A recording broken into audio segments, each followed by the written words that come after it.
안녕하세요. 의사의 식탁의 내과의사입니다. 세상에는 억울한 일이 참 많습니다. 한 식탁에서 똑같이 먹고 운동해도 살은 나만 찌고, 야식으로 라면 같이 먹었는데 나만 붓는 억울한 경우 말이죠. 야식은 같이 먹었는데 왜 내 얼굴만 부을까요? 그 이유를 생각해 봅니다. 함께 먹은 라면? 우리는 정말 완벽히 똑같은 양을 먹었을까요?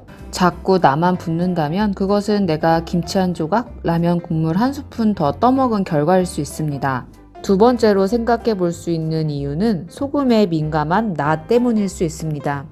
오늘은 소금 민감성에 대해 알려드릴게요. 일단 라면 먹고 얼굴이 붓는 이유는 나트륨 때문인데요. 우리 몸속의 나트륨은 일정한 농도를 유지합니다. 이때 나트륨이 많은 대표적인 음식인 라면을 먹게 되면 체내 높아진 나트륨을 낮추기 위해 우리 몸은 그만큼의 수분을 머금게 됩니다. 이로 인해 우리는 부었다고 느끼게 됩니다. 특히 야식으로 먹은 라면의 경우 그 붓기가 더 심하게 느껴지는데요. 우리 몸속의 과도한 나트륨은 땀이나 소변으로 배출됩니다. 하지만 밤중에는 아무래도 화장실에 덜 가게 되고 땀도 덜 흘리게 되기 때문에 체내 수분이 밖으로 배출되지 못해 더 붓는다고 느끼게 됩니다. 라면 먹고 얼굴 부은 것도 억울한데 단순하게 얼굴만 붓고 끝나는 문제가 아닐 수 있습니다. 나트륨은 내과 질환에서 빠지지 않고 다루는 단골 소재입니다. 소금이 많은 음식을 먹으면 혈압이 높아진다는 것은 여러 연구 결과에서 입증된 사실입니다. 이때 나트륨 섭취에 따른 혈압 반응은 매우 개별적입니다. 그러니까 누구는 조금만 짜게 먹어도 혈압이 팍 올라가고 짜게 먹어도 혈압이 올라가지 않는 사람들이 있다는 겁니다. 소금 민감성이란 소금에 민감하게 반응하여 혈압이 올라가는 것을 말합니다. 이는 설치류 및 인간을 포함한 포유류에서만 존재하는 생리학적 특징입니다. 우리는 짜게 먹으면 붓거나 혈압이 상승할 때 소금 민감성을 의심해 볼 수 있습니다. 소금 민감성이 나쁜 건가요? 소금 민감성은 고혈압 환자의 절반, 정상혈압을 가진 성인 4명 중 1명은 있는 것으로 추정합니다. 만약 고혈압이 있는데 소금에 민감하다면 심장, 뇌혈관 질환의 발생은 2배 이상 증가합니다. 소금에 민감한 고혈압 환자는 그렇지 않은 분보다 사망의 위험도가 큰 것으로 알려져 있습니다. 혈압이 없다면 괜찮은 거 아닐까요?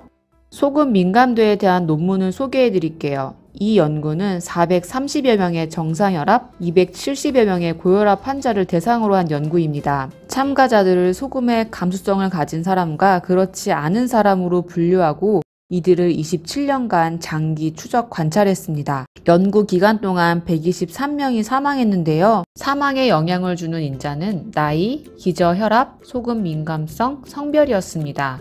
그러니까 나이가 높을수록 기저혈압이 증가할수록 소금 민감성이 존재할수록 남성일수록 사망 위험도가 증가했습니다. 여기서 특이할 만한 점은 최초 연구 수행 당시 소금에 민감한 대상자의 초기 생존 곡선이 고혈압 환자와 유사했다는 것입니다. 반면 소금 저항성이 있는 정상 혈압의 경우에는 생존율이 높았고요. 이러한 결과로 소금 민감도는 사망에 영향을 주는 독립적인 요인으로 지목되었습니다.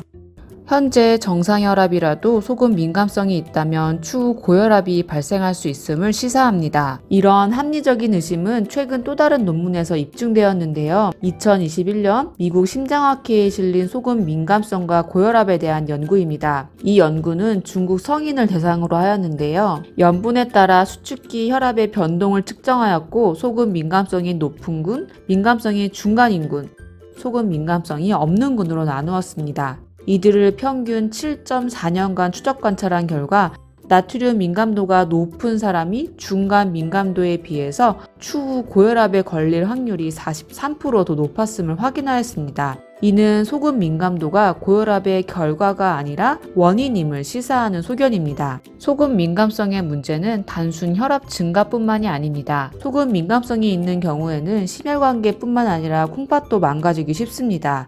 단백뇨의 발생 위험을 증가시킵니다. 대사증후군과 연관된 인슐린 저항성에 영향을 주어 당뇨가 발생할 수 있습니다. 결국 소금 민감성은 고혈압, 심장 비대, 심장 뇌혈관 질환, 제2형 당뇨 및 복부 비만 등 만성 질환과 사망의 주요한 위험 요인입니다. 어떤 사람이 소금에 민감할까요? 소금 민감성은 다음에 의해 결정됩니다. 나이가 증가할수록 소금에 민감합니다. 특히 소금 민감도는 30세 이상에서 연령이 높아질수록 증가하는데요. 혈압이 있든 없던 간에 연령이 증가할수록 소금 민감성이 발생하기 쉽습니다.